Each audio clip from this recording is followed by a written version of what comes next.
बिहार की सियासत में इन दिनों बयानवीरों के बयान सामने आ रहे हैं। लगातार राम मंदिर उद्घाटन की जैसे जैसे घड़ी करीब आ रही है, एक एक कर कई तरह के ऐसे विवादित बयान सामने आ रहे हैं जिससे बिहार में सियासी भूचाल आ रहा है और यूं कहें कि पक्ष विपक्ष इन बयानों को लेकर आमने सामने नजर आ रहा है। अतरी के विधायक है अजय यादव, उन्होंने भी बयान दे दिया आज कि पीएम नरेंद्र मोदी उद्घाटन करने जाएंगे तो उन्हें शर्म आनी चाहिए क्योंकि उन्होंने अपनी पत्नी को छोड़ दिया और उसके बाद जा रहे हैं मर्यादा पुरुषोत्तम के मंदिर का उद्घाटन करने। इससे भी आगे बढ़कर उन्होंने कहा कि अगर यहाँ कुछ होता है, भीड़ इतनी जमा हो रही है तो यहाँ पर कोई घटना घटती है और जानबूझकर वो घटना कराई जाएगी और उसका ठीकरा किसी और पर फोड़ा जाएगा। तो ये सब जो बयान है, क्या ये वाकई अब इलेक्शन को देखते हुए बयान है या तुष्टीकरण के लिए ये बयान दिए जा रहे हैं या फिर खुली छूट दे दी गई है पार्टियों की तरफ से कि आपको जो मन है वो आप बोलिए? समझने की हम कोशिश करेंगे। पटना से हमारे साथ बिहार संपादक के राजीव जुड़े हुए। राजीव जी, ये जो बयान इस तरह के लगातार इन दिनों तेज हो रहे हैं, चाहे वो शिक्षा मंत्री चंद्रशेखर के बयान हो, फतेह बहादुर का जिस तरह से बयान सामने आया, अब अजय यादव का बयान सामने आया, क्या राम मंदिर उद्घाटन से कहीं ये डर तो नहीं कि वोट पोलराइज उधर हो? तो इधर पोलराइजेशन की तैयारी चल रही है, बीजेपी भी इसे लेकर क्रेडिट लेती हुई दिख रही है। इसे लेकर किस तरह बिहार की सियासत आने वाले दिनों में दिखेगी? नहीं, देखिए आसिया जी, दरअसल में आप अगर बात करेंगे बयानों की तो निश्चित तौर पर बिहार में कई ऐसे नेता हैं जो बयानवीर खुद को बयानों के माध्यम से बताने की कोशिश करते हैं और इसमें सबसे ज़्यादा आरजेडी के ही नेता हैं। चूँकि आरजेडी के कई नेता हैं, आप चंद्रशेखर की बात कर लीजिए, वो शिक्षा मंत्री बिहार की फिलहाल रहे हैं। रामायण को लेकर के उन्होंने किस तरीके की बयानबाजी की थी कि पूरे राष्ट्रीय स्तर पर बखेरा शुरू हुआ था और उनका जीव काटने वाले को 1 करोड़ रुपये इनाम देने तक की बात कही गई थी। वहीं दूसरी तरफ वो मामला थमा भी नहीं था कि अभी फतेह बहादुर एक आरजेडी के विधायक हैं, उन्होंने कई बयान दिया। अभी हाल में उन्होंने सावित्री जो बाई हैं उनकी जयंती पर जो है उन्होंने एक बयान दिया था और यह कहा था कि भाई बिहार में जो है वो मूर्ति पूजा नहीं होनी चाहिए बल्कि बच्चों को स्कूल में किस तरीके से भेजा जाए उस पर चर्चा होनी चाहिए। हालांकि तेज प्रताप यादव ने उस पूरे मामले में इंटरप्ट किया और यह कहा कि जो भी लीडर हैं उनको इस तरीके की बयानबाजी से बचनी चाहिए। अभी ये मामला थमा भी नहीं था कि अचानक अतरी से विधायक हैं अजय यादव, उनकी तरफ से एक बयान आता है और वो ये कहते हैं कि चूंकि राम मंदिर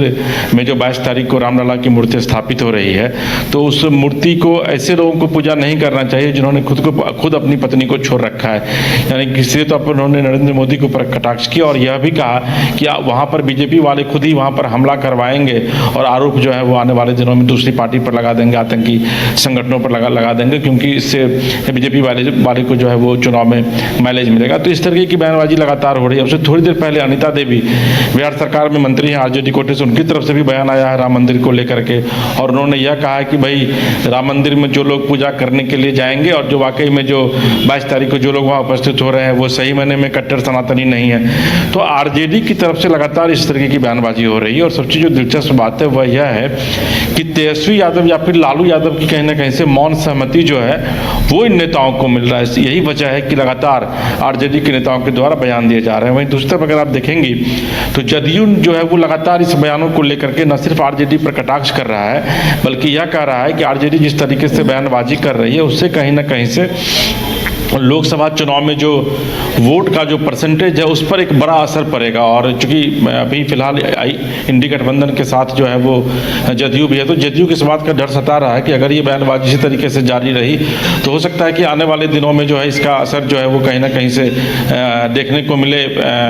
वोटिंग के समय में। तो जदयू जो है वो विधिवत आरजेडी के नेताओं के बयान का विरोध भी कर रही है और फिलहाल विरोध और समर्थन के बीच जो है ये बयानबाजी का दौर बिहार में भी लगातार जारी है। जी आसिया जी, तो इस तरह के बयान से सरकार की किरकिरी हो रही है, ये जेडीयू के लिए कितने असमंजस वाली बात है? इधर सीटों को लेकर नाराजगी भी चल रही है, सभी के अपने अपने दावेदारी है, उन सब के बीच में अगर इसी तरह के बयान आते रहे तो क्या बिहार में बड़ा बदलाव संभव है?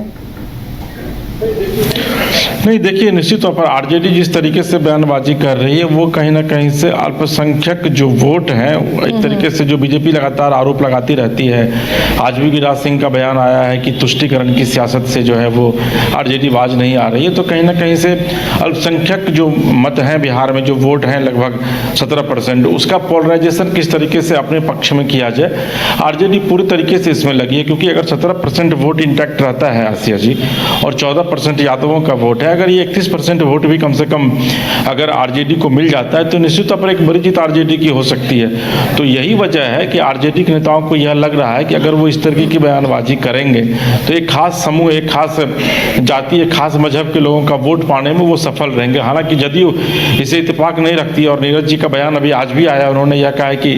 चाहे वो राम मंदिर का मुद्दा हो, चाहे वो सावित्रीबाई फुले का मुद्दा हो, इन मुद्दों पर जिस तरीके से आरजेडी की तरफ से बयानबाजी की जा रही है, ये आरजेडी का पर्सनल विचार जो है वो हो सकता है। वहीं दूसरी तरफ इस पूरे मामले में चिराग पासवान ने भी अपनी एंट्री मारी है और उन्होंने यह कहा है कि पूरे तरीके से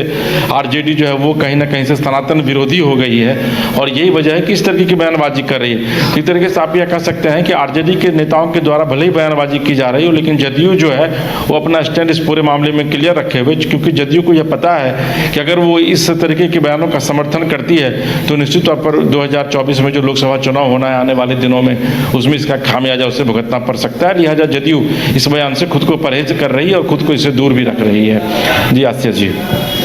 चलिए, तो ये आने वाले दिनों में ये उम्मीद की जाए कि इस तरह के बयानों से और बिहार की सियासत और गर्म होगी, क्योंकि अब जैसे जैसे इलेक्शन नज़दीक आएंगे ऐसे ही बयान सामने आते रहेंगे ताकि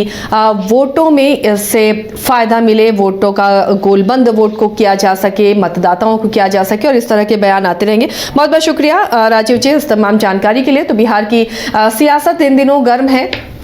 राम मंदिर को लेकर कई तरह के बयान सामने आ रहे हैं, तो वहीं विपक्ष भी इसे लेकर सत्ता पक्ष पर पलटवार करता हुआ नजर आ रहा है और इसे लेकर सियासत का पारा भी चढ़ रहा है। इस ठंड के मौसम में भी लगातार बयानबाजियां तेज हो रही हैं और पार्टियां ऐसा लग रहा है कि जो मौन सहमति देती हुई नजर आ रही, क्योंकि कहीं भी किसी पर कोई एक्शन होता हुआ नजर नहीं आ रहा।